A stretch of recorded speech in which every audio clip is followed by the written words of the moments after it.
back to the Mac Home Development YouTube channel. I'm Madison, this is Cindy. We are talking to you guys today about money mistakes to avoid in your 20s. With both of us being in our 20s, older 20s, younger 20s, we have the, obviously the mistakes that we've made and the ways to avoid them so you don't have to fall into those traps that some of us think are, I would say, smart ways of doing money, right. And avoiding those to better your life as you get through your career, marry, whatever you decide to do, that you are not stuck in debt and trying to claw your way out. Right, and if you want to start a business or save up to flip a house, these are ways to do that. Way number one is avoid credit cards unless you are really, really good at paying them off every month in full. Right. Number one, a lot of people, they get really excited about points and being able to put a large balance on there to pay for, say, apartments or cars or clothes, whatever it may be, trips, and then realize, like, oh my gosh, I can't pay for that, and they pay off the minimal balance, and as time goes on, your interest gets bigger, and they end up with a lot of credit card debt because they didn't pay off the full balance. So it's definitely one that credit cards are very handy, and almost anybody can get one now, so they seem like a really good option. And they really can be if you're going to pay it off in full every single month. Yeah. I mean, I would say get one, but how my parents always told me to do it is, like, when I got my first credit card, they told me to get it, but only use it for gas and then pay it off in full every month, because then that'll help, like, build your credit while also, like, not spending on anything. Absolutely. Crazy. Yeah, I mean, you should definitely get one because it builds your credit, but I would say a low balance, low interest rate, and then, like you said, use it for gas, things that you know you have to have. Don't use them for, like, you know, luxury shopping and all that, but just use it for gas, things like that, and then pay it off every single month in full and continue to do that. So you're building your credit, and then you're building your credit line, which will help you later on in life if you are going to build a business and decide maybe you want to flip houses, whatever the case may be. You can use that line of credit to switch over to a business side later on. So the next tip we have has to do with college. I don't think college is really for everyone. I went to college, Cindy didn't, so we both kind of have a perspective on going versus not going, and I just talk to my friends a lot about it, my parents, and I just don't think it's super necessary, depending on what you want to do, I guess, is what we were kind of talking about earlier. If you want to be like a doctor or a lawyer, obviously, like, you need to go to college and do that. But if you're gonna do, like, for me, I do marketing, and all the stuff that I've learned and know how to do has been just through my own personal experiences and my own research and just doing the work and being kind of thrown into it and just doing it. I have not really learned anything, honestly, from school. So it's just depending on your career. Like, if you don't know what you want to do, probably college is not the right thing for you to do because it leaves you with a lot of debt if people don't need to do it. Exactly. I mean, college, like you said, is, if you're going to be doctor, lawyer, whatever, obviously you have to have those certifications, you have to have those qualifications. Perfectly fine.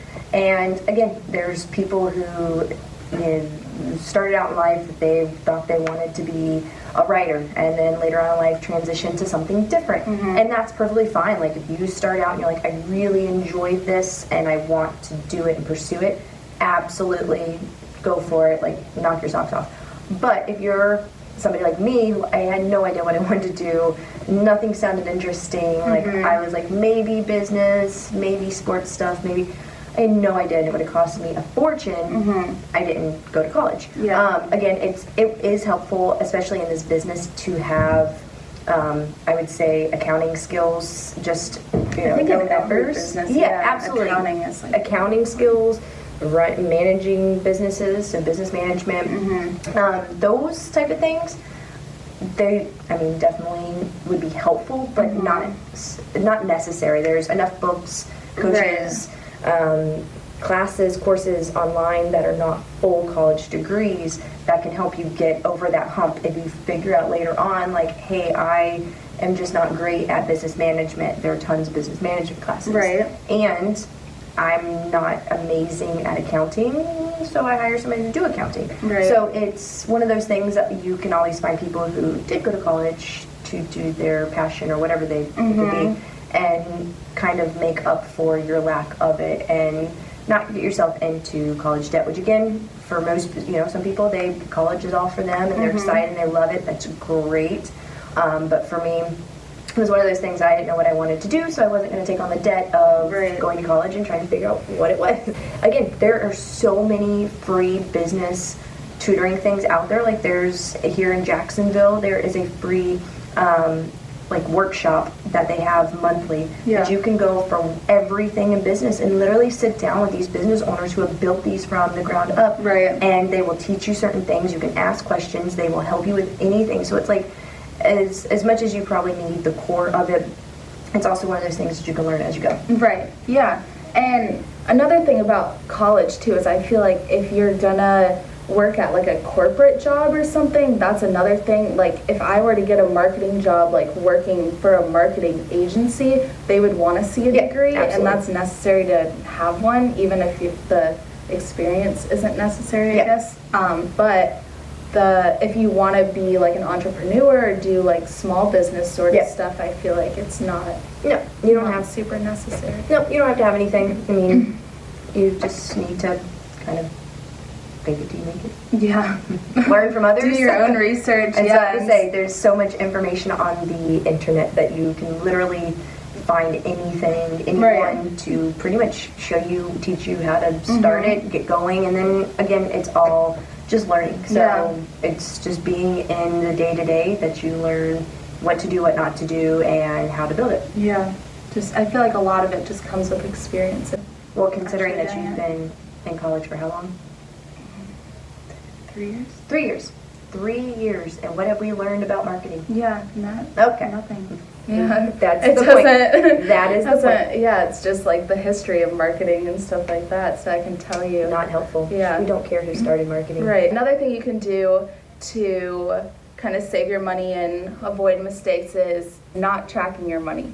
So, like for me, I've come to realize in the last couple of months that I spend a lot of money on food and on coffee from like the drive-through and just like being on the go and not cooking, and I think that I need to learn how to cook, and I think that a lot of 20-year-olds need to learn how to cook and not be spending, going out to eat every meal. Because like even if you go to a drive-through or whatever, it's like $7, but if you're doing that like daily, twice, once, twice a day, like it adds up, and it's a lot of money that you could easily be spending less on groceries. Absolutely. It's tracking your money is the most tedious and not fun thing to do by any means.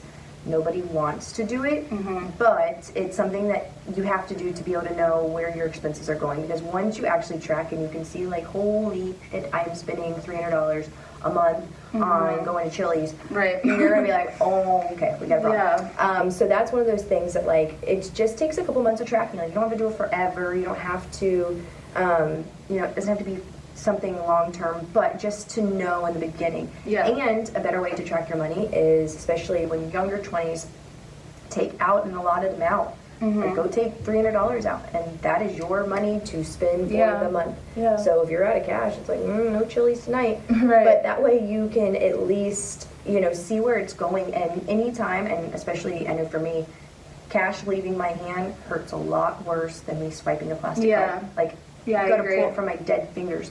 But if I have to swipe it on a card, I'm like, oh, okay, we'll deal with that later. Right. So it's definitely one of those things that like if you can hold it and give it to them, you're going to be a lot different to go, oh, I don't think I want to go out tonight. Like I don't want to. Yeah. And then the tracking for the food, I mean, we have to eat, obviously. Like that's just a thing. And learning to cook in your younger 20s will come in handy in older 20s, and as you get older, you gotta eat to live. Right. And I mean, even just learning easy meals. Yeah. And just something, even if it's you have a schedule of 5 times a week, you eat all your meals in the house, even if it's meal prepping. So quick breakfast, sandwich and, cheese for lunch, and then you go home and do dinner.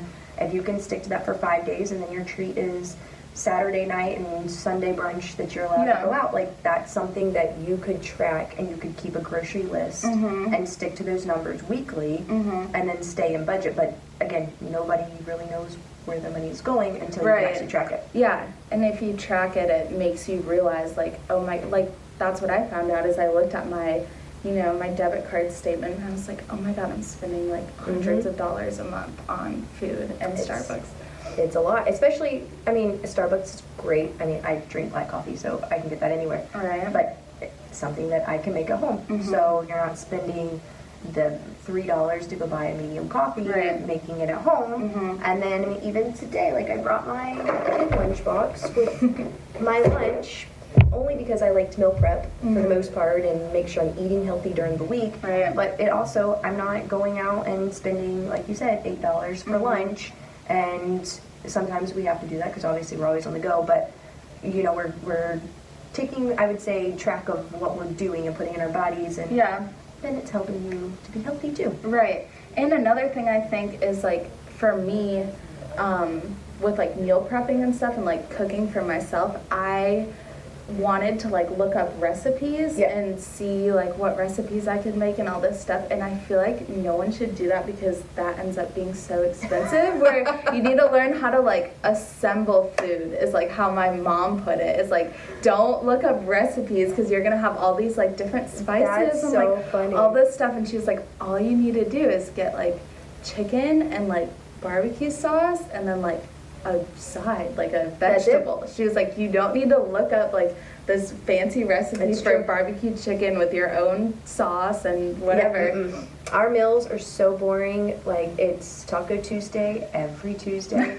with the taco kit. Simple. We have like some kind of pasta. Like last night was chicken parm. So noodles, chicken, cheese. Meatloaf is usually on there. We have like some kind of steak tips or steak, so it's kind of our little splurge. But like literally that's the same thing every single week, and we just kind of change it up. Like instead of Taco Tuesday, it'll be like quesadillas. But like I live by that schedule. I don't know why, but it makes it easy because I don't want to think too much, and I don't want to go with like 15 different recipes. Right, that's what I'm saying. I don't want to get not like recipes. It's like you just like put stuff together. I know. I don't want all the extra crap that's going to sit in my pantry and go bad because I needed 1 cup of chicken broth and now I'm stuck with chicken broth. Yep.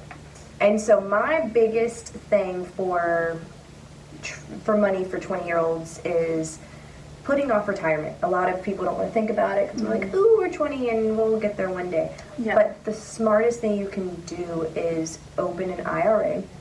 And there's a couple of different ones that you can do, and obviously I'm not an accountant, so I won't get into all of them, but you have a traditional IRA, you have a Roth IRA, and it's just something you can set up and even put $1,000 a year in. By the time you get to 60, whenever you decide to retire, that's going to grow. And I know that it's not, tens of thousands, millions of dollars. I get it, but it's something better than nothing. And again, my retirement is real estate. I put all my money into rentals for passive income. So, I have an IRA, but it's, my bulk of my money goes into my rentals. So for other people, they, I'll put it under the mattress or I'll put it in a normal banking savings account, which that is nothing. Like that interest is like, so that's, not going to help you. But it's just something that, like, 20-year-olds, we don't think about. Like, we're like, oh, it's fine. I'm 20. I'm not going to be 60 forever. Like, I don't want to do that. But it's something that if you set yourself up now, like, your 60-year-old self would be like, oh, thank God you did that. Because now it's one less thing to worry about. Like, now, than, being 60 and going, I can't retire. Like, I feel like that's a terrible, terrible feeling for somebody who's whatever the reasoning for it is, and now they can't. No, I agree 100%, and I don't have any retirement thing set up, and I've heard people talk about it, and I just don't do it because I'm like, I don't want to give $1,000 of my money away. I don't want to, but I know that I should. I mean, when you put it like that, like $1,000 a year, we're not talking monthly. over, then, you know, when you turn 60, I mean, what do you, I mean, $1,000 you could get rid of. Yeah. I mean, especially if you allot that monthly. Yeah. Like, so when you're tracking your money, if you took that amount out that you needed every single time and just made one lump payment, Yeah. just put that to the side, then you have your $1,000 a year to put together, and it doesn't look like, oh my God, $1,000 because you're doing it in one lump sum. Yeah, right. You plan for it over the months, Right. and then put it together. Yeah. All right. If you guys like this video, make sure you give it a thumbs up and subscribe to our channel. We will be back next week with more tips on flipping houses.